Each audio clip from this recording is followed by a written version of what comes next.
เราเรื่องให้ฟังตอนนี้ดาอยู่ที่สถานีรถไฟสถานีหนึ่งในประเทศลาวนี่แหละ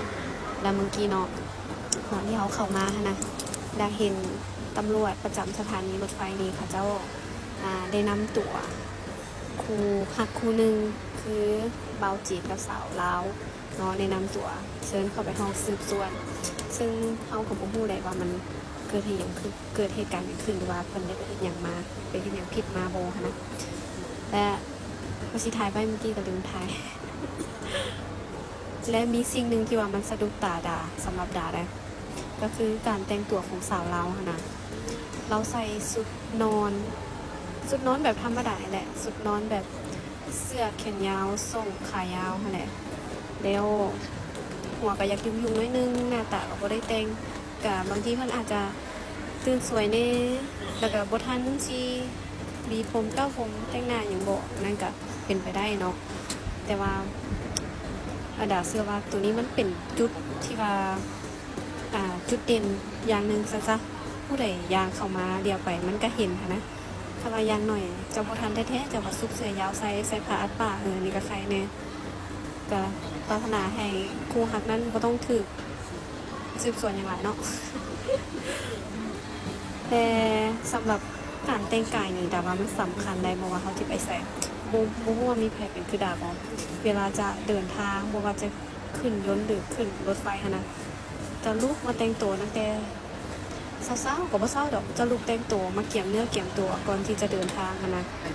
ถึงเขาบ่ได้แบบใส่เครื่องดูแลใส่เครื่องเพลงอย่างกะยาแต่ว่าเขาก็แต่งตัวธรรมดาให้เข้ากับสถานที่ที่เขาจะไปนะฝากไว้ใครที่เดินทางไปใส่กันระวังตัวเด้อที่หลักๆคือสาวลาวที่มากับแฟนคนจีนมาสถานีรถไฟโตโมจะถามทุกคนค่อยก็เจอกับตัวเองเสียงเงิน 3,000 หยวนที่เขาถือกวดสอบนะเขาก็เข้าใจโนวามันเป็นหน้าที่ของเขาเจ้าแต่เรื่องปรับใหม่นี้มันต้องมีเหตุผลมันอาจจะมีกฎหมายบ่แม่นอาจจะมีแหละมันจะมีกฎหมายที่ว่าระบุไว้บ่คันว่าเฮาอยู่กินกาแฟแบบกินอยู่แบบสันสามีภรรยาแม่หยังนะอยู่กินแบบนั้นในกรณีที่ยังบ่ทันมีใบแต่งงานเทื่อตัวนี้ตัวนี้มันผิดกฎหมายเขาเจ้าสามารถมาเอาผิดแล้วก็ปรับใหม่เฮาได้เนาะแต่คันว่าเป็นแฟนกันคือจะเฮาเป็นแฟนกันแล้วเฮาไปใส่มาใส่น้ำกันเฮาบ่ถึงขั้นแบบกินอยู่น้ำกันจังซี่สิมาให้เฮามีใบแต่งงานหมดทุกคู่เลยอันนี้มันก็ยังบ่ทันสมเหตุสมผลเทื่อเนาะบางคนอาจจะแบบเบิ่งใจกันไปก่อนจังซั่นมันก็มีเนาะคบกันมันก็ต้องใช้ระยะเวลานะ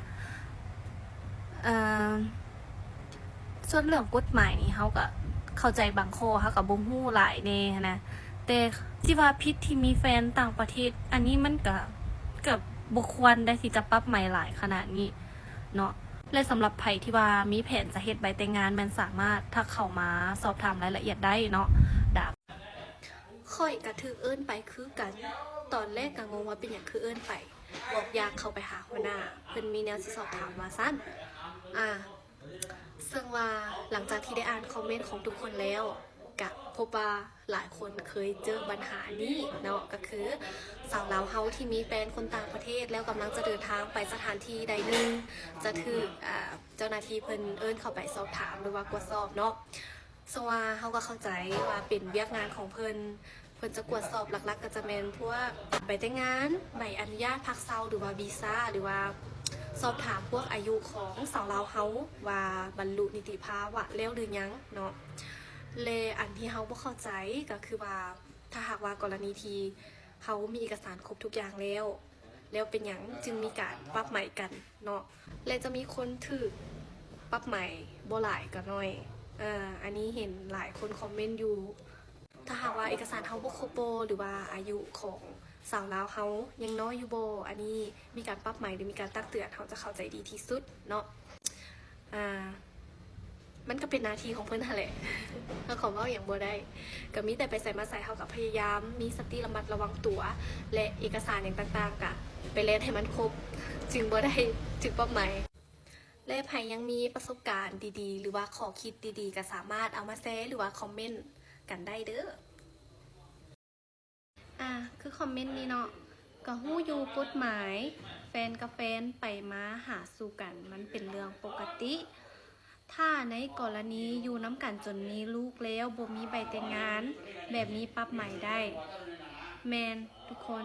อย่าว่าแต่คนลาวกับคนต่างประเทศเลย คนลาวกับคนลาวคือกันก็มีสิทธิ์ถูกปรับใหม่ได้ เพราะว่าเฮาอยู่กินกันแบบบ่มีทะเบียนสมรสเนาะอยู่บ้านก็จะนั้นๆหน่อยนะ เพราะว่าเขาจะมาเป็นนั้น และถ้าเว้าเกี่ยวกับเรื่องกฎหมายนี้แมนยูว่าเฮาบ่ค่อยจะมีความรู้ทางด้านนี้ แต่ว่าเฮาสามารถศึกษาไว้ได้ทุกคนศึกษาไว้เพื่อตัวเขาเองค่ะนะถ้ากรณีที่ว่าเจอเหตุการณ์นี้นั่นเฮาก็สามารถแก้ไขได้ว่าเพราะว่าเฮาศึกษามาแล้วเฮาพอรู้ในจุดนี้หน่อยนึงแล้วเฮาจึงบ่ถูกเอาเปรียบหรือว่าบ่ถูกปรับใหม่หลายเนาะและสำหรับใครที่ว่าอยากเรียนไปแต่งงานทักเข้ามาได้เลย22881441บ่ได้รับเฉพาะคนลาวกับคนจีนรับคนลาวกับคนต่างประเทศทั่วไปเลยเนาะแต่บ่รับเฉพาะคนลาวกับคนลาวเด้อขอคู่ที่ง่ายๆเข้าใจง่ายๆเนาะเพราะว่าโซนนี้เอกสารมันเล่นยากแฮงทักเข้ามาเลย22881441